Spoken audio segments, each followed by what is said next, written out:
Road. Sir after snowfall sir हमारे district Ramban में क्या सूरत हाल है और इंतज़ामिया के जो दावे हैं जो पिछले 2-3 दिनों से लगातार कहा जा रहा है कि जो बेसिक एमिनिटीज़ है उनको रिस्टोर किया जा रहा है, तो क्या पोजीशन है और क्या कहना है आपका कि इंतज़ामिया को मज़ीद क्या काम करना चाहिए ताकि लोगों को थोड़ी आसानी हो? पहले तो पूरे जो मीडिया जो रामबन की फर्टिलिटी है उन सब का मैं बहुत बहुत शुक्रगुजार हूँ कि इस मौसम में भी वो मेरी प्रेस कॉन्फ्रेंस कवर करने आए।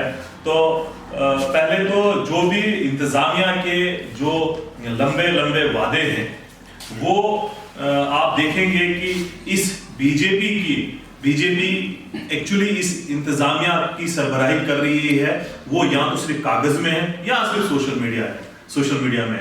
रामबन का इंतजामिया है वो जरूरियात जो आम जरूरियात है वो फराहम करने में आम लोगों में टोटल फेल हो चुका है। आप देखेंगे कि बीजेपी की सरकार है, क्योंकि इंतजामिया की जो सरबराही है वो आज बीजेपी जम्मू कश्मीर में कर रहा है, वो या तो सिर्फ सोशल मीडिया में है या तो वो सिर्फ वीडियो कॉन्फ्रेंस अटेंड कर रहे हैं। इससे ज्यादा ना आप उन पर कुछ काम देखेंगे। आज जम्मू कश्मीर में जिस तरीके से आम आदमी सफर कर रहा है आम जरूरियात से, बर्फबारी की वजह से, और पूरे की पूरी एडमिनिस्ट्रेशन जम्मू कश्मीर की वो गहरी नींद में सोई हुई है। आपको पता है कि जब भी जम्मू कश्मीर में मौसम सरमा आता है तो यहाँ पर कुछ 3-4 बड़ी चैलेंजेस आ जाती है जम्मू कश्मीर यूटी में, जैसे रोड कनेक्टिविटी है, बिजली और पानी की बात है। मगर जैसे ही मौसम सरमा यहाँ पर आता है, यहाँ बर्फ पड़ती है, तो ये तीनों की तीनों जैसे चीजें गायब हो जाती है जम्मू कश्मीर में। और रामबन जिले का भी यही हाल है। आप देखेंगे कि सारे रिंग रोड्स जो हैं रामबन के वो ब्लॉक हैं, इसके बावजूद कि वहां मशीनरी भी काम कर रही है। बहुत से पेशेंट्स आप देखेंगे कि अभी भी स्टक हैं अपने घरों में, जैसे महू में 6 फुट बर्फ है, दरदही में या पोगल में ना कोई वहां पर रोड की कनेक्टिविटी है आज, ना वहां पर कोई मेडिकल फैसिलिटी है। डुलीगाम हो, चंजलू हो, बनहाल हो, मंगित हो, खड़ी हो, महू हो, पोगल हो, अलबास हो, भुचक हो, राजगढ़ हो, चमलवास हो, नील हो, त्रगाम हो, टंगर हो, बटनी हो, सनासर हो, सुंबड़ हो, हाला हो, बलोत हो, डंडरात हो, या गूल शंगदान के जो एरियाज हैं रामबन के जितने भी हिली एरियाज हैं वहां पर आज आप देखोगे पूरा काला अंधेरा छाया हुआ है, पावर शटडाउन है। जो भी रामबन के हिली एरियाज है वहां जो भी फल देने वाले पेड़ हैं वो डैमेज हो चुके हैं, और बहुत जगह आप देखेंगे कि जो घर भी डैमेज हुए हैं। तो कहीं पर 2 से लेकर 6 फुट तक बर्फ पड़ी हुई है। जम्मू कश्मीर की जो इंतजामिया है हर साल यहाँ पर बर्फ पड़ती है, मगर ये कुछ भी नहीं सीखी है बर्फबारी की वजह से। और हमारी गुजारिश है इस इंतजामिया से कि वो अपने काम में तेजी लाए ताकि आम आदमी को इस बर्फबारी से और बारिशों से जो नुकसान हुआ है, जो रोड ब्लॉकेज हुआ है, जो बिजली और पानी की किल्लत आई है, उससे राहत मिल सके। जम्मू कश्मीर में आप देखेंगे कि जो इंतजामिया है, क्योंकि शोबाए जो ये मेट्रोलॉजिकल डिपार्टमेंट है मौसम सियाहत ने उसने पहले ही कहा था कि जम्मू कश्मीर में बर्फ पड़ने वाली है, मगर तब भी एडमिनिस्ट्रेशन अपनी जो उनकी आदत है वो बदली नहीं, उनमें वो उसी ख्वाब ख्याल में खोले रहे। पूरे जम्मू कश्मीर में इंतजामिया इस बार बर्फबारी में फेल हो गया, और रामबन डिस्ट्रिक्ट का भी वही हाल हुआ।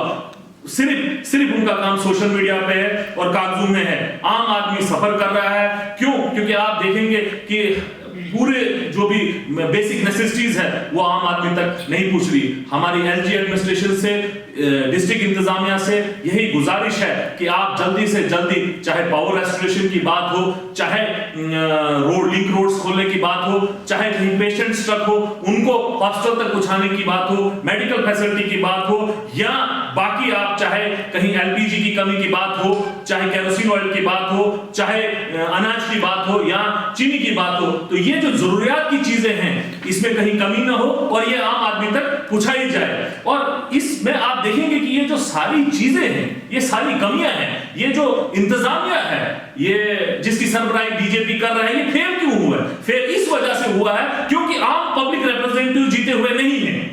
इसलिए हमारी गुजारिश है इस बीजेपी सरकार से कि आपने तो अनएम्प्लॉयमेंट बेरोजगारी की तबाही कर दी।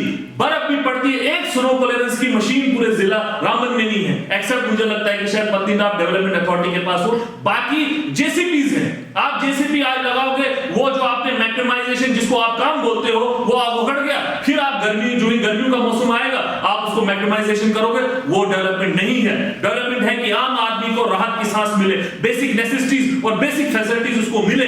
तो मेरी गुजारिश है बीजेपी से और एलजी एडमिनिस्ट्रेशन से और डिलिमिटेशन कमीशन से कि आप जल्दी से जल्दी अपनी रिपोर्ट पब्लिक करो, क्योंकि आपको मार्च में तो फाइनल रिपोर्ट देनी है, ताकि पब्लिक की पूरी वो अपनी जो सजेशंस है वो आप तक दे सके और जम्मू कश्मीर में इलेक्शंस हो और पब्लिक का जो काम हो, पब्लिक के रिप्रेजेंटेटिव्स उसका काम करें। और आखिर में मैं बीजेपी को चेतावनी देता हूं कि आप इलेक्शन से पहले जम्मू कश्मीर में स्टेटहुड दीजिए, रिस्टोर कीजिए, वरना जिस हिसाब से आपकी पूरी टोटल फेलियर है जम्मू कश्मीर में एडमिनिस्ट्रेटिव मशीनरी की और बीजेपी की, तो लोग आपको अपनी ताकत जरूर बताएंगे। बहुत बहुत शुक्रिया। सर एक सवाल, जिस तरह से हमने देखा क्योंकि कुछ प्रपोजल जो पीएमजीएसवाई या नाबार्ड बोर्ड्स का सोशल मीडिया पे वायरल हुआ और उसके बाद सोशल मीडिया पे सियासत शुरू हो गई है कि जनाब फलां रोड को काट दे, फलां रोड को काट दे, या हमें बताया नहीं गया। तो क्या लगता है आपको कि वो जो सड़कें हैं क्या उससे लोगों को फायदा नहीं होने वाला है, या फिर जो सियासी लीडरान है जो जीते हुए वो लोग हैं वो वहां पे जाती फायदा हासिल करना चाहिए? ये तो मैंने भी सोशल मीडिया पे न्यूज पढ़ी है।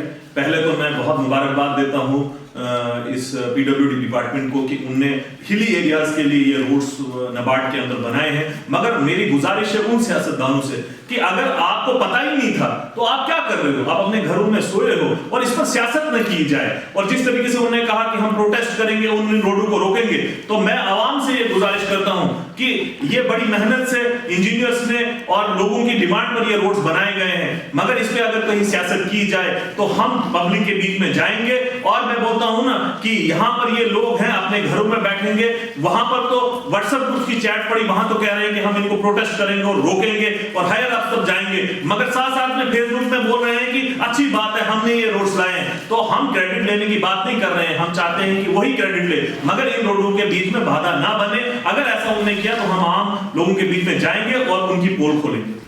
सर डिलिमिटेशन कमीशन को लेकर सर डिस्ट्रिक्ट रामबन में क्या एप्रीहेंशंस है, क्योंकि हमने प्रोटेस्ट देखा सर, गूर में भी प्रोटेस्ट हुआ, कड़हाल में भी प्रोटेस्ट हुआ, तो आवाम की क्या एप्रीहेंशन है और क्या आप मुतालबा करते हैं कि इसको स्टेबलाइज करने की कोशिश की जा रही है यहाँ की कॉन्स्टिट्यूंसी को, तो उस पर आप क्या? जैसे हमारे रामबन कॉन्स्टिट्यूंसी की डिमांड थी गूल शुमुदान की एरिया की कि रामबन में एक अलग सी असेंबली दी जाए, और मुझे लगता था कि ये कहीं हद तक बहुत जायज भी है। बहरहाल वो तो जैसे हमने जो न्यूज से सुना वो तो नहीं मिल रही है, मगर बहुत से लोगों को खदशा है, चाहे वो गूल शुमुदान के लोग हो, चाहे पोगल पड़िस्तान के या रामबन के बनिहाल के जिले हैं, कि रामबन को कॉम्युनल बेसिस पे बांटा जा रहा है और बीजेपी अपने फायदे के लिए इसको ये जो है इस्तेमाल कर रही है। मगर जब तक डिलिमिटेशन कमीशन की रिपोर्ट आ नहीं जाती तो हम इन अफवाहों पे फिलहाल, मैं तो इन पे तब तक कोई रवैया या मेरा कोई नजरिया नहीं होगा, मगर मैं चेतावनी देता हूं बीजेपी को कि अगर गलती से कॉम्युनल बेसिस पे या इन एरियाज को जिसकी फिजिबिलिटी नहीं बनती है उनको इधर उधर किया गया तो हम भी रोड पे आएंगे और एड़ी चोटी का जोर लगाएंगे कि ये आम आदमी के हक की बात हो, आम आदमी की ये डिलिमिटेशन की जाए। ठीक सर, शुक्रिया। Suppose short